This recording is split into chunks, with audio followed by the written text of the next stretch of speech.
Buruh bangunan di Serdang Bedagai, Suherman, 34, berhasil membuat pesawat aeromodeling.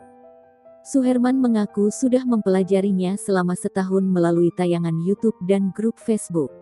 Membuat pesawat aeromodeling ini, Suherman menggunakan bahan sederhana, bahkan beberapa memanfaatkan limbah.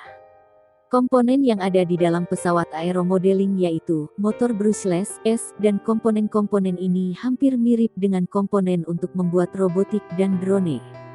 Ditanya kesulitan membuat pesawat aeromodeling, Suherman mengatakan pada saat merakit elektriknya, dan harganya juga cukup mahal.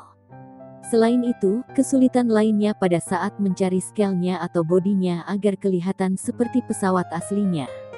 Sedangkan, di bagian sayapnya perlu perhitungan yang akurat dan yang paling utama di senter gravitasi (CG).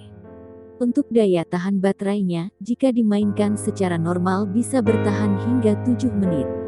Sementara itu, biaya yang dihabiskan untuk membuat satu unit pesawat aeromodeling bisa sampai ratusan ribu hingga jutaan rupiah.